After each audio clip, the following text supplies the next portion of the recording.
Well, this weekend's Saturday video is actually a Sunday video. I didn't get around to making it yesterday. It's been that kind of week. You know, tomorrow is supposedly a public holiday here in the UK. I don't know how the hell we're supposed to tell the difference. I'm actually getting ready to move home in the next 2 or 3 weeks as well with the family. This is something that's been on the cards since March, since all this corona bollocks kicked off. And the whole thing has been put on hold indefinitely, but hopefully at some point in the next 3 weeks we're going to be able to move, finally. So that is going to restrict the number of videos that I can do, and the number of interviews I can get on, and the amount of work I can put out online. So if I am absent in the next few weeks, you will know that's why it is. So I continue to go through all these different mind states and perspectives from day to day, as I mentioned on the last video. And a couple of nights ago, I was really at rock bottom, just really despondent and despairing of this ridiculous situation that we find ourselves all in, just on the brink of tyranny and people putting up with it. Today, to be honest with you, I'm just laughing at it all. I'm just finding the dark, sardonic humour in this situation, because sometimes life and the situations we find ourselves in are so utterly fucking ridiculous that the only appropriate response is to just laugh at it. And this brings in some of the paperwork that we've had to undergo as part of this house move. So we had some communications from a solicitor's firm in the week, and it really was the source of such a good laugh, because they're talking about the need to sign certain papers in the presence of a witness, but they have some COVID-19 restrictions and guidelines in place, and one of them involves the use of pens. So, I kid you not, in the information we've been given, they advise that when you get a witness to sign your paper, you should use separate pens. Don't give the witness your pen, because you know what will happen? The virus will go out of you. It will land on the pen. It will stay on the pen.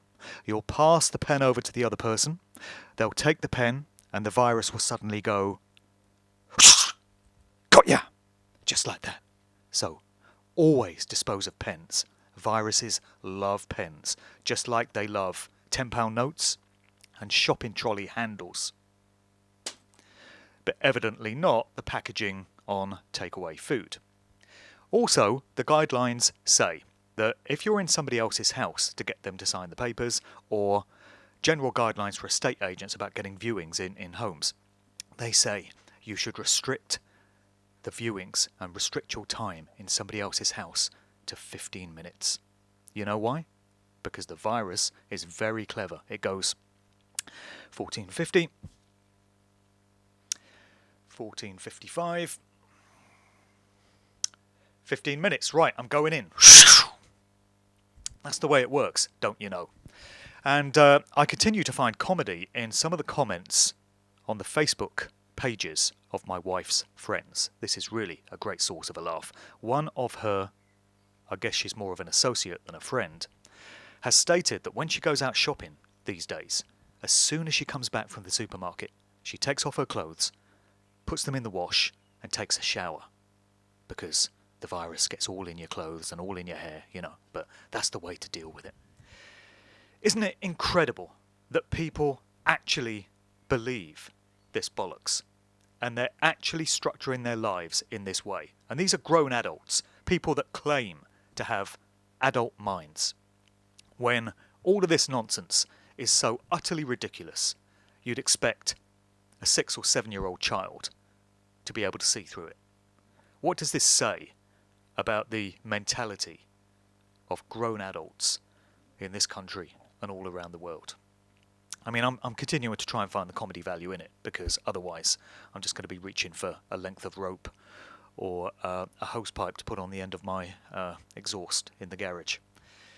Anyway, I did draw some optimism from a couple of surveys that I saw reported in the Independent newspaper of all things. Not necessarily a bastion of truth and integrity, but nevertheless it's a mainstream source that a lot of people do pay attention to. So they reported a survey which was apparently done by Oxford University between the 4th and the 11th of May, involving 2,500 adults. And the survey threw up that more than a fifth of them believed that the whole coronavirus COVID-19 narrative is a hoax. Now, I would have thought that if 5% of people in this nation were of the view that this whole thing is a hoax, we'd be doing well. So this survey suggesting that more than 20% of those they interviewed were of that view would bring me some hope if I could know that these are reliable statistics that would play out in that way across the entire nation. We don't know how skewed this survey was, but it did bring me a small glimmer of optimism that Oxford University, which is an expression of the establishment, big time, and the Independent newspaper, a mainstream mouthpiece, would be reporting this. So I do have to hope there's some accuracy in those statistics. Also, the Independent reported this week that there was a survey done in the US among Fox News viewers. Again, not necessarily the most intelligent and informed people on truthful matters due to their choice of news network, but according to this one, more than 50% of those surveyed said they didn't believe the government and medical officials like Dr. Fauci and these people were telling them the truth about what was really going on with the coronavirus narrative. So we have to hope that these kind of results are, first of all, reliable, and secondly, they are indicative of maybe a changing mindset. Maybe with every passing week, difficult as these weeks are to go through, particularly for families like my own, which are suffering from it, and families where there are mental health issues, families where people are committing suicide because they can't cope with the isolation. Every week is difficult to get through. But with the passage of time, it seems the absurdity of this situation and the fact that the economy is being crashed, more and more people are losing their jobs, they're not going to have jobs to go back to if and when this whole thing lifts. It is causing people to ask some questions, and it is causing them to realise that these governments don't have their best interests at heart. It's a shame that it's come to this for large numbers of people to get to this mind state, but that seems to be what it's taken. We continue to get contradictory reports in the UK newspapers, so-called. As I've mentioned, I keep an eye on these just so I know what other people are being asked to believe. So I do update myself with them once a day. And it's more mind games. It's more torturing of the psychology of the masses.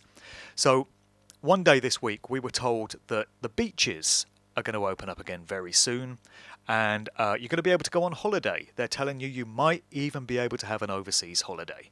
You might be able to go to France or Spain or somewhere like this if these other countries enter a kind of agreement with the UK.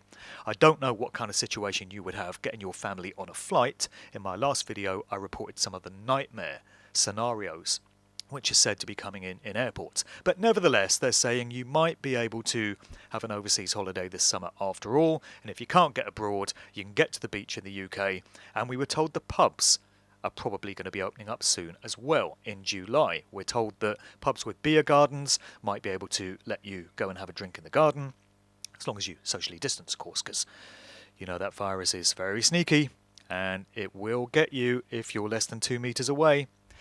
And then we hear that the Wetherspoons pub chain is talking about opening up, and you might be able to actually have a drink inside because all their tables are spaced widely out anyway. So that all seems pretty promising and pretty hopeful.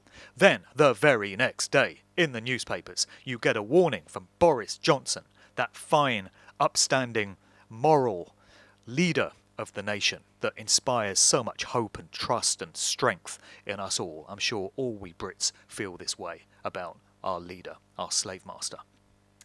He has said that you shouldn't go out this holiday weekend. Apparently it is a holiday tomorrow, like I say. And we're being told you shouldn't go to parks, you shouldn't go to beaches because of overcrowding, and if too many people get together and don't socially distance, you know what's going to happen. It's the fabled, legendary second wave, the second spike that they've been using to scare everybody to death, telling you that if we get over this first hurdle too quickly, it could come back in the autumn. And nobody wants that, do they? Lockdown can be reintroduced. So these are the kind of mixed messages that people are getting through the mainstream. No wonder they're confused. No wonder nobody knows what to think. No wonder the whole thing's just fucked up and the whole narrative is just a mess. In terms of mixed messages coming out of the US, we're getting what appear to be some promising signs coming from Donald Trump, and this may or may not tie into the Q narrative, which I covered in my interview with Charlie Freak and Colleen that many of you may have seen last week. And I drew a 50-50 reaction split straight down the middle to that interview, really. From half of the people that have got in touch, I'm getting scorn and derision and hate for having even entertained the subject and given these two guests a platform. People are saying, Mark, how can you be so naive? Don't you see this as a psyop? This is obviously controlled opposition and there's no value to it whatsoever. Then the other 50% are saying, yes, I'm seeing signs of hope here. I'm seeing signs that this narrative could actually be valid. There have been indictments of individuals in the political realm in the US and others. It seems that certain celebrities have been placed under house arrest. There are photographs circulating of certain people with ankle bracelets on their right leg, of the type that you get when you're placed under house arrest, and they are of a military variety, we're told. So half the people getting in touch are saying, thank you for putting the interview out. It has offered me some hope and optimism for the future. And although I was skeptical about Q and the Anons and the white hats and Trump, I'm now starting to see some evidence of it.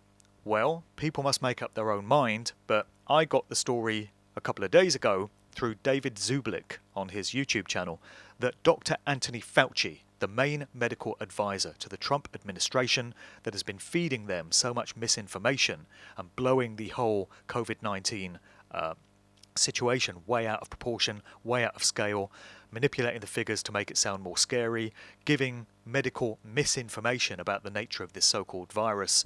Dr. Anthony Fauci has apparently been served with a sealed indictment, which is not going to be opened until after November, when the presidential election has taken place. Now, if this is true, obviously it's difficult to validate because the indictment is sealed and it's not being reported in the mainstream media. We could say to ourselves that we wouldn't expect to see it reported in the mainstream because it's not the sort of thing they would want the public to be aware of. But if this story turns out to be valid, it has to suggest that there could be some value in the idea that Trump is indeed working to take down certain individuals from the inside in the US deep state and beyond. I have to remain on the fence about it for now because there's not enough verifiable evidence either way, much as I would love it to be true. I'm maintaining a small amount of skepticism, but I'm coming round to the idea. That's my position on the whole thing. And I think we have got some exciting and potentially revelatory weeks ahead. Certainly Charlie Freak is of that view, based on the interview that we did.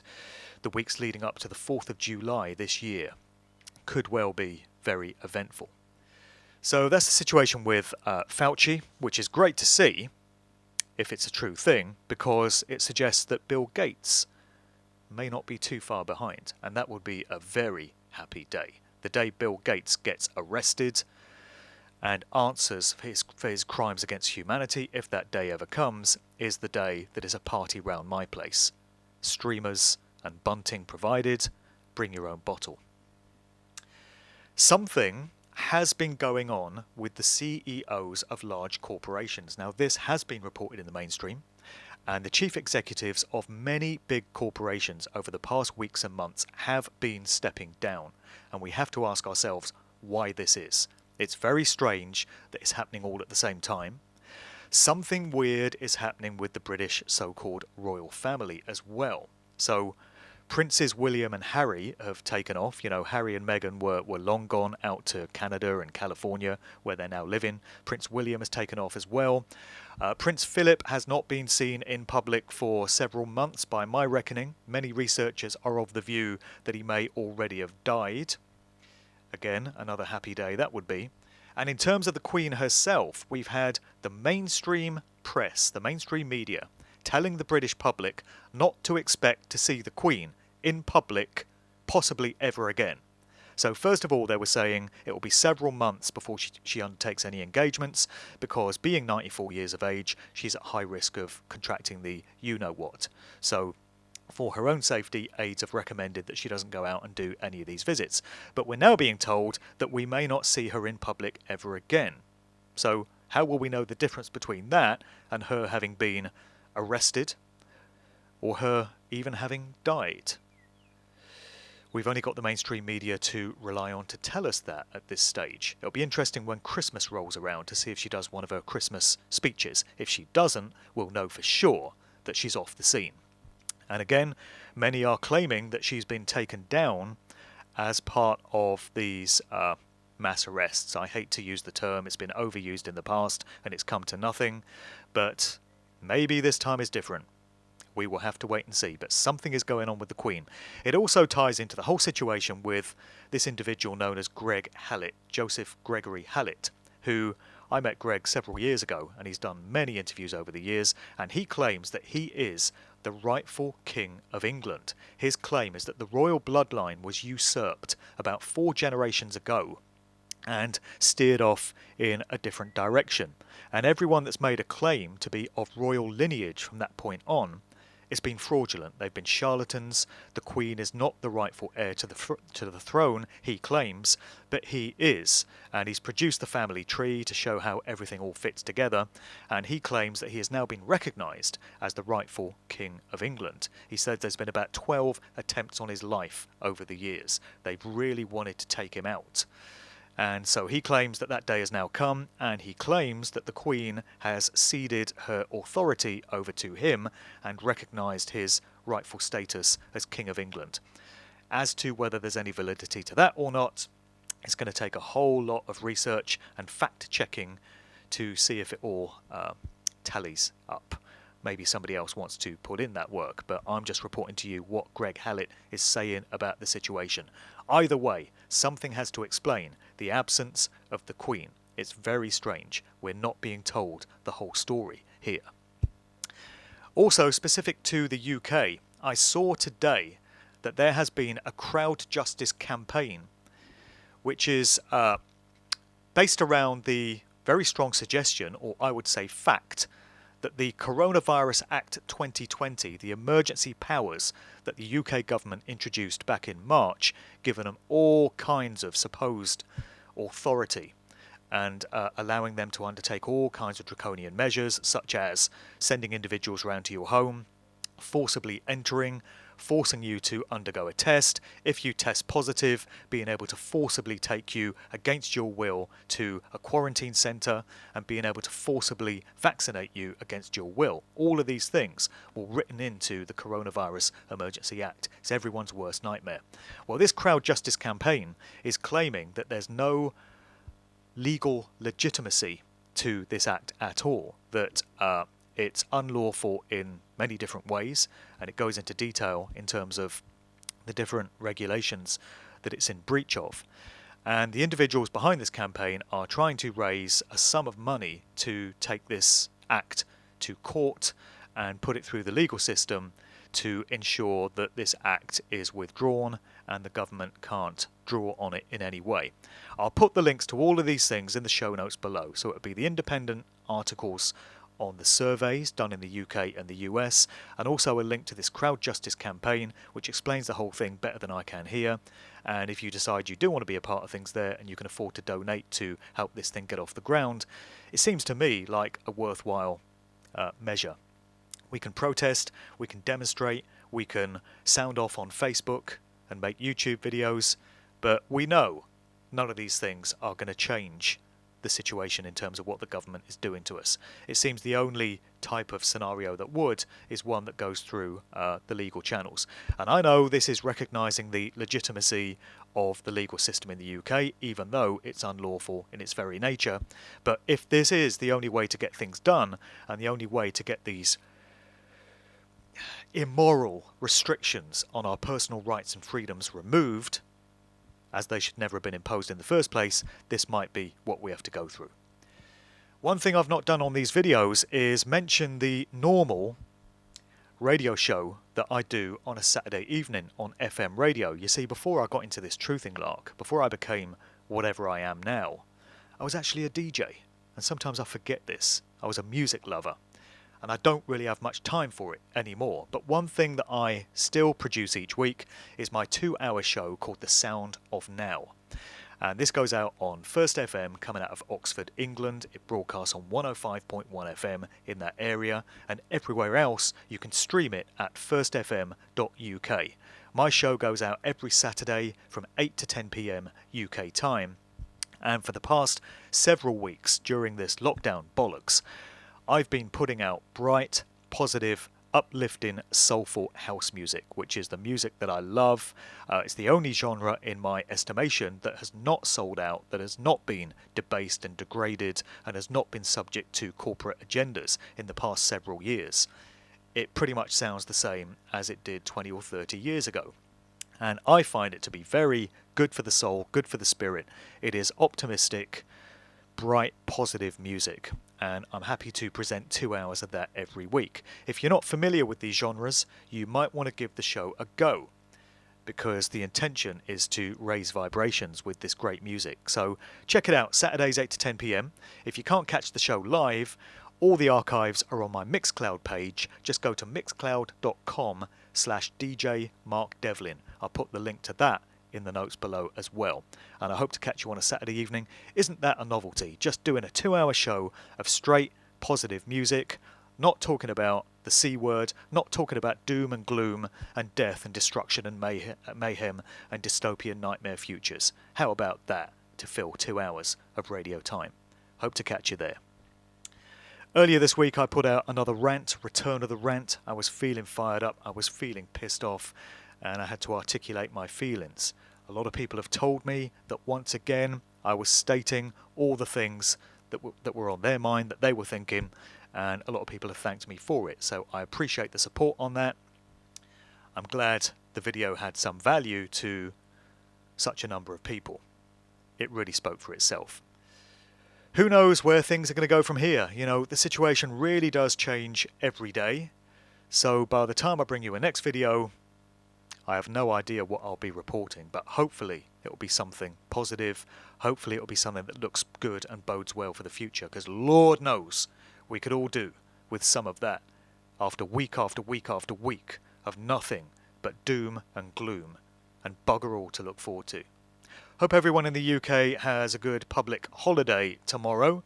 I don't know how you're going to tell the difference, but I'll catch you all here again soon. And check out the links again that I've posted below. Catch you next time.